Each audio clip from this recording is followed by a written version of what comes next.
I wanted to talk to you about the last ayat of Surah number 25, Surah Al-Furqan. And these ayat they describe a special group of people. What makes them special is Allah describes them as Ibadurrahman. This phrase you have to understand first. The slave of Allah, the one who accepts Allah as his master, is called Abd. The plural of Abd, there are two of them. There's Abid and there's Ibad. And some say that Ibad actually comes from Abid. Now when Allah uses the word Abid, this ayah does not say Abidurrahman, it says Ibadurrahman. There's a difference. Abid is used for all the slaves of Allah, the ones who believe and the ones who don't believe. All of them. Abid is all of Allah's slaves. وَمَا اللَّهُ يُرِيدُ ظُلْمًا لِلْعَبِيدِ. Allah does not want to do wrong to all the slaves, any of the slaves. That's all of them. But Ibad is special people. Ibad is special people. So already the ayat are beginning, letting you and me know that the people Allah will talk about in these ayat are special. But don't be depressed. When you hear that, you're like, oh, it's going to talk about special people, not me. So maybe I can go back to Facebook. No, hold on. And I'll explain why. Then he says, Ibadurrahman. Now, Allah Azza wa Jal has so many names. You could say Ibadullah. You could say Ibadul Khaliq.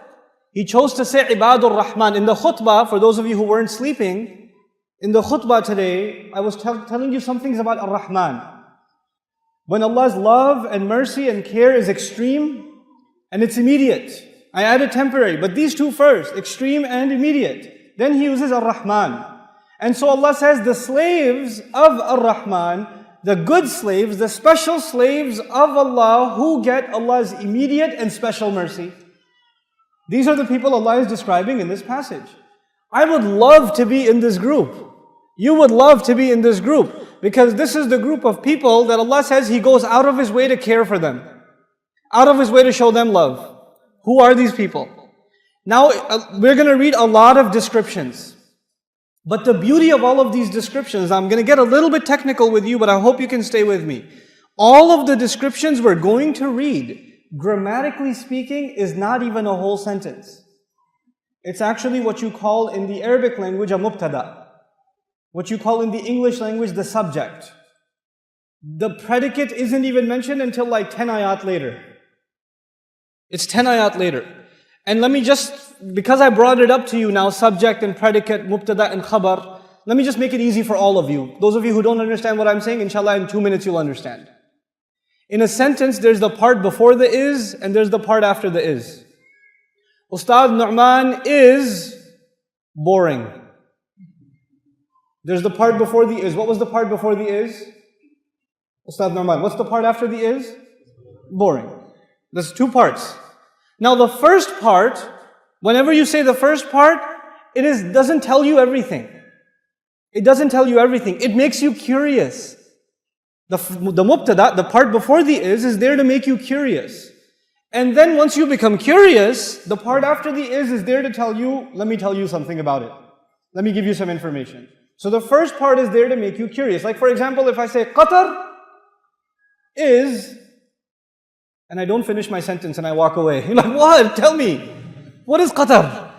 Hot. Right? Now, what I'm saying to you is that there are going to be 10, 11 ayat, and they're all the part before the is.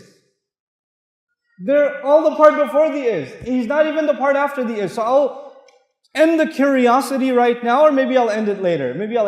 What is after the is? That's at the end. We'll get to that. Now there's going to be a lot of descriptions of a group of special people called Ibadurrahman. But even if you read 10 descriptions, they are not one group with 10 descriptions. They are 10 groups with 10 descriptions. If I say about one person that he is strong, tall, knowledgeable, 3 qualities. Does he have all those qualities at the same time? Yes. All of them at the same time. But if I say these people are strong, and these people are tall, and these people are knowledgeable, I separated them, yes? And I separated them with an and. These ayat are important because Allah did not say all of these qualities belong to the same group. Allah loves special people and they belong to different groups. When you listen to these ayat tonight, you have to think about which group are you in. Which of these can you qualify for? Maybe you can qualify for more than one. And inshallah you qualify for one of them at least. Hopefully one of them. I gotta be in one of these. Because these people get special love and special care and special mercy from Allah. May Allah make us from them. Okay. Now having said all of that, the first kinds of people Allah loves. وَعِبَادُرْرَحْمَن الَّذِينَ يَمْشُونَ عَلَى الْأَرْضِ هَوْنًا. The special slaves of Ar-Rahman, the ones who walk around on the earth, they hang out, they go for a walk. I know you don't walk much outdoors here. So they're walking in the mall, they're walking at the airport, they're walking by the beach, they're taking a walk. And by the way, just because it says yamshuna, it doesn't just mean they're walking. يعني يقودون سياراتهم هونا. They're driving their cars also, right? However you're hanging out, you're outside in society, you have this element of humility, hawnan. You feel weak before Allah. You're humble in the way you walk, in the way you talk. Sometimes you don't have to be arrogant because you say something arrogant. In the way you look at someone, there's arrogance. In the way you carry yourself, there's arrogance. In the way you insult someone with your face, it's arrogance. That's not yamshuna ala al-ardi hawnan. There are people that you have a good job. Maybe one of you works in one of those big towers over there that look all crazy, those big towers. You work over there and you're, walking around and there's a guy who works, in construction. He picks up bricks or cleans the street or something. And he gets too close to you and you're like, wait man, dirty. Dude, he's a Muslim. And on above it, even if he's not Muslim, he's a human being. Allah Azza wa Jal honored all children of Adam. وَلَقَدْ كَرَّمْنَا بَنِي Adam. We honored all children of Adam. Who are you to look down on another human being? Allah says people that are special to Allah, they have humility when they walk. يَمْشُونَ عَلَى الْأَرْضِ هَوْنًا. But then how do you know if you're humble? How can you check? Is there a litmus test? Yes, there is a test. And Allah gives us the test in the ayah. If you're asking yourself and I'm asking myself, am I humble? Or am I arrogant? How would I know? Well, here's the test. وَإِذَا خَاطَبَهُمُ الْجَاهِلُونَ قَالُوا سَلَامًا. When people who have no control over their emotions talk to them, when idiots talk to them, when obnoxious people talk to them, when arrogant people talk to them, when ignorant people talk to them, when angry people talk to them, when insulting people, disrespectful people talk to them, and somebody insults you, it hurts. When somebody talks to you badly, it hurts. But Allah calls all of those people jahilun. Jahil actually in Arabic is the opposite of aqil. Jahil means someone who has no control over their emotions. A bad word comes in their mind, it comes out of their mouth. They don't think about it. So you're driving in the streets of Qatar, and some guy cuts you off, and you honk your horn. And he stops his car, and he gets out of the car, and he's at you. And you're like, oh yeah? I'm going to show you. And you start responding back. Wait, hold on. وَإِذَا خَاطَبَهُمُ الْجَاهِلُونَ قَالُوا سَلَامًا. Hey, salam man. Assalamu alaikum. Okay, sorry. You're right. I'm wrong. Go. You have to learn to do that. And if you can't do that, then you are disqualified from category number 1. You want to be in category number 1, and you will. Allah does not say if you see, if ignorant people talk to you, if obnoxious people address you. Allah says when. I talked to you about the difference between if and when yesterday. When means it will happen. If means it might happen. Allah says there's no possibility percentage it might happen to you, it might not happen to you. It will happen to you. It will happen to you. It happens to me all the time. All the time. I was at a masjid, not over here in America, I was at a masjid, and I was sitting talking to some board members about some program I wanted to do, and a brother walked in and he heard that I wanted to teach Arabic. He was an Arab fellow, he was an Egyptian fellow, and he heard that I wanted to teach Arabic. And he's like, you teach Arabic? And I was like, yeah, a little bit. And he said, where are you from? I was like, Pakistan. And he said, oh yeah? And he took out a napkin, and he said, write the alphabet for me. So I wrote down the English alphabet for him.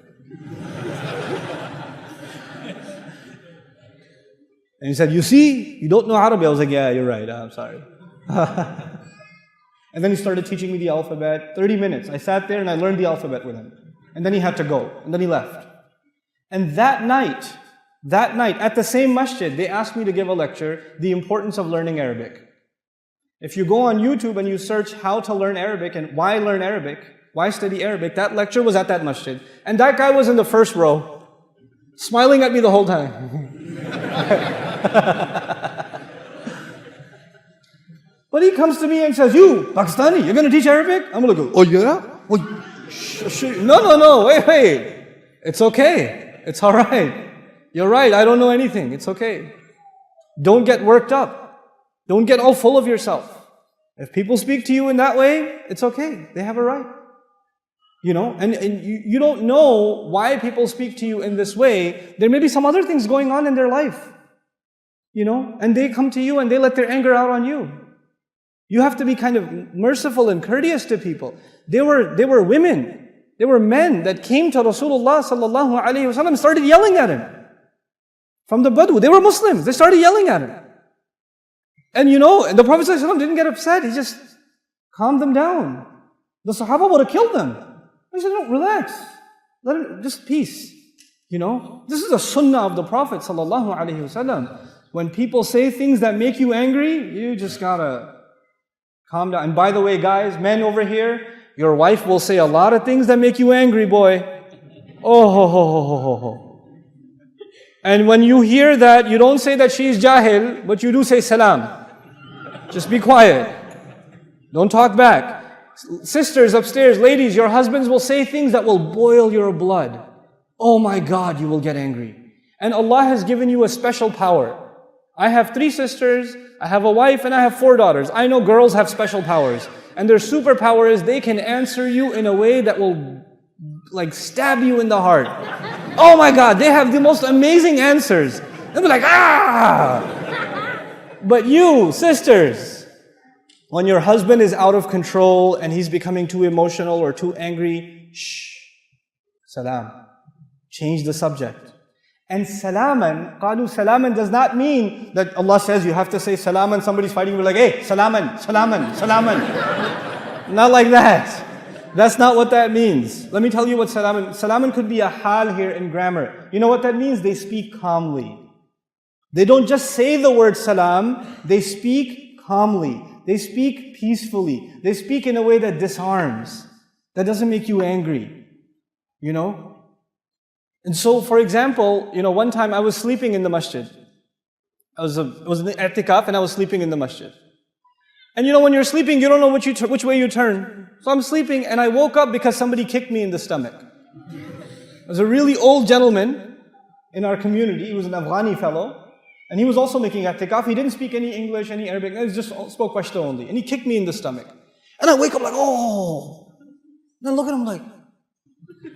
And he goes, Quran. My back was towards the bookshelf, where the masahif, whereas you can't have your back to the Quran, so he kicked me in the stomach. Now I could get up and say, come on, you could have woken me up nicely, or I'm fasting, and then you kicked me in the stomach too. But you know what I did? I just hung out with him afterwards. I just sat down with him. I said, can I read some Quran to you? You can correct my Quran. And we just spoke in sign language. And I recited Quran to him, and we just hung out the whole time. You have to deal with people peacefully. You have to calm down when you deal with people. You will meet all kinds of people. All kinds of temperaments. Some of you are stuck with a boss. Inna lillahi wa inna ilayhi raji'un. Like he's always angry. He wakes up angry. He's eating and he's angry. He's angry when he's smiling, even when he's angry. You know? You have that kind of a boss. But you know what? You have to learn to deal with it peacefully. Peacefully. You have employees. Some of you are teachers. You have students that make you angry. You got to calm down. You can't get angry in the classroom. Rasulullah sallallahu alaihi wasallam we were told, Inni bu'ithtu mu'alliman. He says, I was sent as a teacher. He's sent as a teacher. He never got angry at people. Never. You know? His servant is telling us that he lived with him, and he never told him, why did you do this? Why didn't you do this? The entire time. SubhanAllah. And that's your slave. That's not even your employee. That's your slave. He never said this to them. So قَالُوا سَلَامًا is really important. And why is it important? Because the next time you have to force yourself to be humble and calm things down and not respond in anger, then you tell yourself, I'm doing this because I want to be from Ibadurrahman. وَإِذَا خَاطَبَهُمُ الْجَاهِلُونَ قَالُوا سَلَامًا. This is category number one. Category number one. People who can control their anger. People who can control their pride. People who can let go of their ego and just diffuse a situation. Even if they're right. Even if they're right, they just say, it's okay, it's not worth it. It's not worth the fight. You know? قَالُوا سَلَامًا. I'll tell you an interesting story of Imam Abu Hanifa rahimahullah. Imam Abu Hanifa, obviously, a great faqih of his time, and then after, people are coming to him for fatwa all the time, and his mother had a question. And she asked a question, so he told her the answer, and she said, you don't know anything. Your mother can say that to you, right? I'm going to go ask that one over there. And that guy that she wanted to go ask, he was a da'i. He wasn't an alim, he was a da'i. Da'i means he can give people a reminder, he can tell people about taqwa, but he doesn't know about fiqh or sharia or anything like that. So his mother goes and asks him. And he says, let me do some research, I'll get back to you. And he comes back to who? Abu Hanifa. He was like, hey, your mom came over and she was like, she had a question. And he was like, okay, here's the answer, but don't tell her I told you. Right? Sometimes you will have people in your own family that don't like hearing from you. Maybe you became closer to the deen, but they're not that close to the deen. And that makes you angry. It makes you angry that some women in your family don't wear hijab. It makes you angry some young men in your family don't pray. You get mad at them. No, don't get angry at them. Speak with them peacefully. Speak with them calmly. Your anger will only take them further away from deen. They won't bring them closer. You have to have a soft heart towards those who are not there yet. You were not praying 5 times a day. There was a time when you weren't like that. If somebody spoke to you angrily, would you start praying or go further away? Think about that. Think about that. Allah softened your heart, so you wait until Allah softens theirs, and you have to be soft to people. I remind people that Allah Azza wa Jal told Musa alayhi salam to be nice to Fir'aun. To be nice to Fir'aun. Fir'aun tried to kill Musa alayhi salam when he was just a baby. Fir'aun killed thousands of babies every year. He called himself God. There are so many reasons to hate Fir'aun. And Allah says, when you go to him, وَقُولَ لَهُ قَوْلًا لَيِّنًا. If you have to be nice to Fir'aun, what about your wife? What about your husband? What about your children? What about your cousins, your brother, your uncle? These are the people that make us angry.